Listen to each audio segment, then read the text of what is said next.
VR's future is here to stay. Taking a few years to be mainstream. That might speed up because Apple haven't announced a VR platform yet.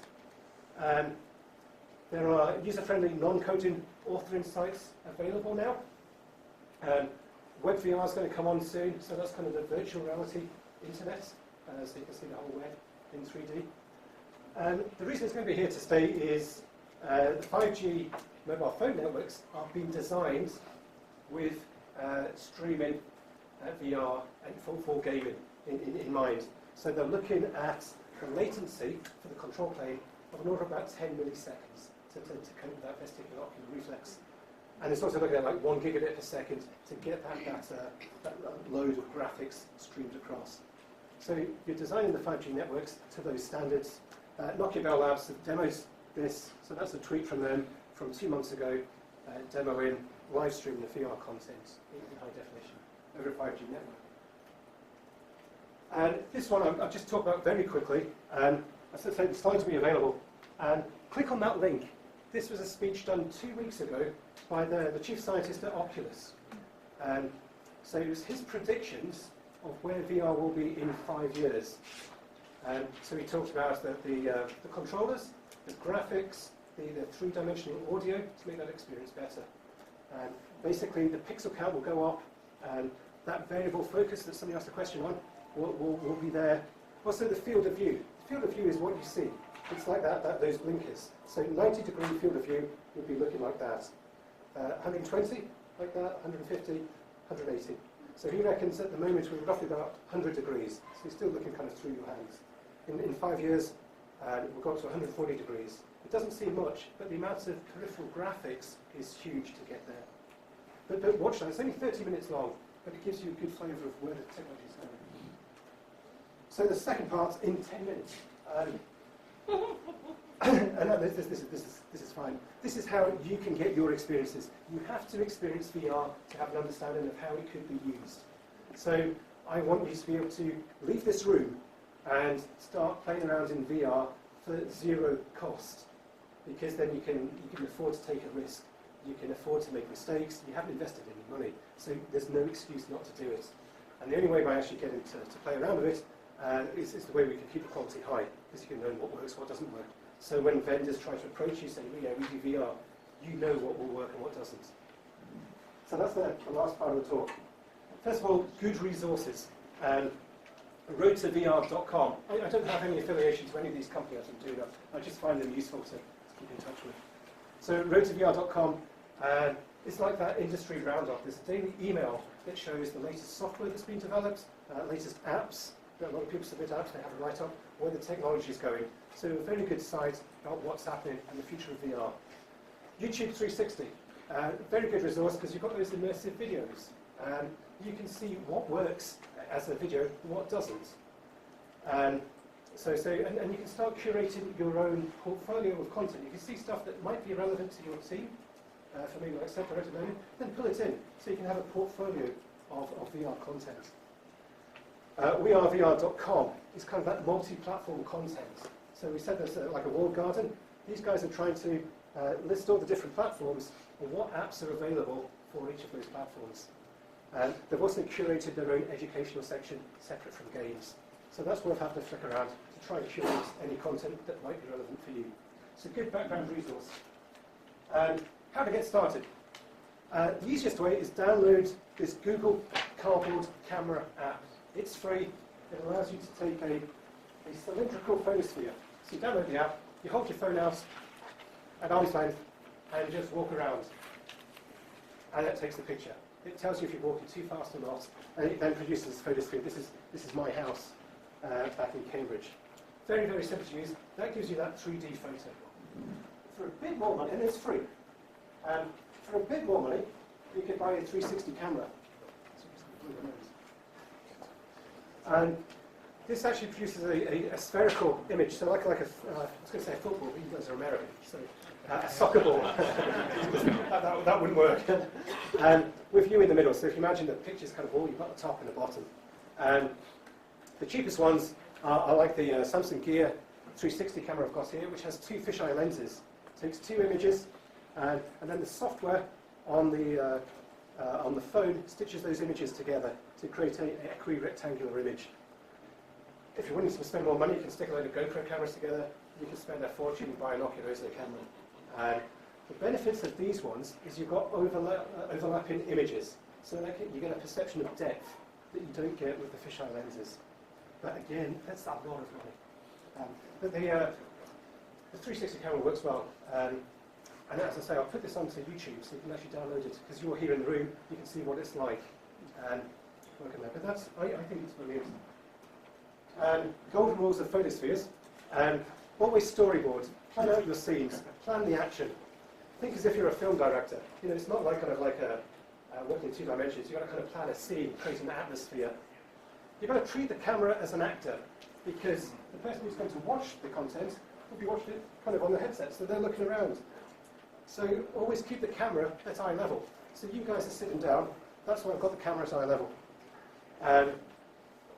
Always point the camera at the action. That sounds obvious, but the reason is that when the image is stitched together, there's always a little bit of fuzziness.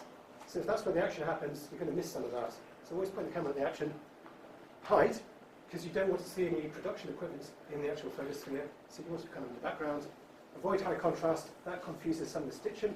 And watch out for shadows that kind of give away where you are. The $5 tripod. This is the one thing I'm so proud of. Like you want to get started, you want the camera to be still. If the camera moves around, there's a potential. I was talking to some guys in the expo hall who were actually kind of like filming skiers going down a ski slope. They say, you can move the camera. I tried it, but my ears are blocked and I've got a cold, my sinuses are flu. I actually felt motion sickness. He was saying that you don't. But if the camera is absolutely still, then you're less likely to have that. So you want to put the camera on a tripod. Now the beauty of this tripod is you can just get some plastic overflow pipe, a roofing box that you can like tape up, a bit of duct tape and some maybe popsicle sticks to stick it in, screw it on the camera. You can cut it up into different heights, and then you've got it at various different eye levels. And you stick it into a soda bottle full of water. Now that's the piece of genius, because the soda bottle is transparent, so it absorbs the colour of the floor. So when the image is stitched together, it disappears, so you can't see any tripod whatsoever. If you are going to do this, don't blame me if your bottom isn't heavy enough. Always make sure you've got a big enough bottom. Otherwise it will tip over your camera and might get scratched. So if you're going to watch this 360 video on YouTube, I'll just show you the different heights. So I'm just going to say, close your eyes while I move it so you don't feel motion sickness. So close your eyes and we'll lift it up. So if you have your camera higher up, you're looking down on people's heads. You know, it's as if you're 8 feet tall. So that gives a different perspective. Likewise, again, if you just close your eyes, if you're watching on the screen, if it's a lot lower down, then you're looking kind of at people's kind of eye levels, kind of like groin level, whatever. It's as if the person's coming down. Again, that's kind of a poor experience. You're looking at people's nostrils. Actually, your nostril will be on that. Sorry about that. I've forgotten how high this was. It was. Sorry, can you just hold that a second? Again, this is the movement of the camera. So.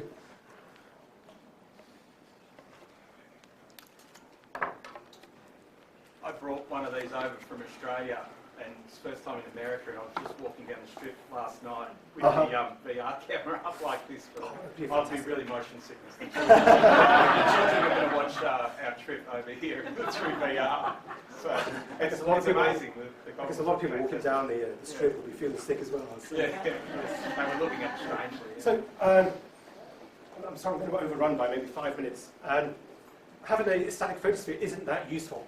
So what you can do is actually label pick bits on that photosphere in any art package. And so you can put into paint.net or whatever art package you use, put labels on, and then save it. Sometimes, when that's saved, it loses the meta information that says it's a 360 image. If ever that happens to you, look at this slide. There's this EXIF tool and GPano bit of code that will put that meta information back. So this is reference slide if ever that happens to you.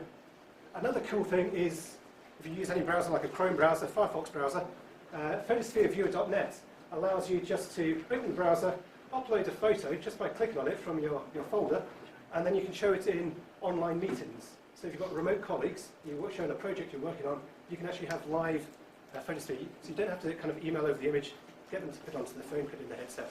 Just show it live in 2D, pan around with your mouse. Photosphereviewer.net. And we're talking about like self-authoring tools. Wonder VR has a 14-day free trial. This allows you to link interactive photospheres. So you can put hotspots on, or you can link photospheres together. So that's very good. 14-day free trial. Then it gets expensive. And this one came available at the weekend, so I haven't investigated, but ThingLink, it seems to be free for educational use. That's what I saw in the roadtovr.com. So I took a screen grab of that. So this is great. So I've created a very simple one. This is my living room. I've got a 2-year-old daughter, so I've put some hazards like a bottle of whiskey, screwdriver, 10 hazards, spot them, you look down, reveal answers, and then something they're all labelled. So very, very simple kind of spot the difference type thing. It took me 5 minutes. So that's pretty cool. Use cases of photospheres, I've kind of talked through the anti-corruption training uses, anti-discrimination training, the NFL, some really good stuff there. I've got a friend in Cambridge who's a cage fighter, a really angry man. I got him to hurl abuse at the camera, and he kind of ripped off his shirt, and it was too scary, so that wasn't good. But you can actually kind of experience harassment, walking somebody else's shoes. Very good for that. We've got those kind of like labeled diagrams, mention training best practice. You can kind of be a fly on a wall in kind of meetings. This is a cool project I'm working on now. So I've got a load of photospheres, 9 photospheres of a building, and you can actually, using this Wonder VR, you can link those photospheres together. You can walk around the building, look at the hotspots. It's actually just using photospheres to get a very, very cheap way of actually getting the graphics, and then just linking them together with hotspots. So kind of like basic web stuff, you know, but in VR, and within the 14-day free trial. So it's very good. Lots of ideas for that. Codespaces.io. Again, this is free software. It's drag and drop, no coding needed. You can create your own graphic environment. You set a scene, you drag characters on, you can change their size. The problem with this is it's a static image. You can't interact with it. But this technology will move on, but it's worth playing with. It's got a lot of educational use cases for high school things, looking at kind of chemicals. So it's worth looking at that. Codespaces.io. VR demonstrations. If you want to do screen mirroring, this works with Samsung Gear VR in real time. Takeaways. VR is huge potential learning. Get the experience. VR is an emerging technology. Budget headsets. Doesn't mean budget phones. Photospheres lower that cost of creation. You can do it for free. You can leave this room straight away. Keep the quality high. Keep up to date, because it's changing all the time. That's the reason it took me so long to actually get the slides, which is why they're not up on the DevLearn website at the moment. Because Oculus had their keynote speech at the developers conference 2 weeks ago, so I thought I wanted to try and get some information from that. And it was changing all the time. So keep up to date. Something like roadtovr.com is very good for that. The last thing, what happens in Vegas stays in Vegas. Rubbish. Take this content, go out, play with VR. That's it. Any questions?